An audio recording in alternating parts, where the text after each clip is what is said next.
થોડા દિવસ અગાઉ અમરેલીમાં 8 વર્ષના બાળકના આંખની પાપણમાંથી જૂ કાઢવામાં આવી હતી। ત્યારબાદ હવે ભાવનગર જિલ્લાના શિહોર તાલુકાના ચોરવટલા ગામમાંથી વિચિત્ર કિસ્સો સામે આવ્યો છે।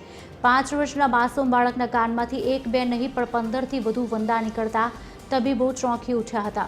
બાળકને અવારનવાર કાનમાં અસહ્ય દુખાવો રહેતો હતો, જેથી પરિવારજનો સણસરા ગામની ખાનગી હોસ્પિટલમાં લઈ ગયા હતા, જ્યાં તબીબે બાળકના કાનમાંથી દૂરબીન વડે 15થી વધુ જીવતા વંદા અને તેના બચ્ચા કાઢ્યા હતા।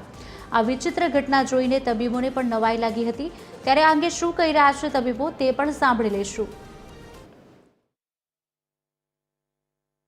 કાનની કમ્પ્લેન આવ્યું અને મેં મારા દૂરબીન વડે મેં એને કાનમાં તપાસ્યું તો તેમાં મને કોકરચ જાણવા મળ્યા અને કોકરચ જણાવતા મેં મારા દૂરબીન વડે મેં ઓપરેશન ચાલુ રાખ્યું અને મિનિમમ 20 મિનિટમાં મેં 12 જેટલા કોકરચ જીવિત કાઢ્યા કે બાળકોને નીચે ન સુવડાવવા અને સુવડાવો તો કાનમાં રૂ નાખીને સુવડાવો અને બને તેટલું વાલીઓ ધ્યાન આપે। બાળક ક્યારેક કોઈ કમ્પ્લેન કરે કે કાનમાં દુખે છે તો એ કમ્પ્લેન નકારો નહીં, બાળકને લઈને નજીકની હોસ્પિટલમાં લઈ જઈને સારવાર કરાવો।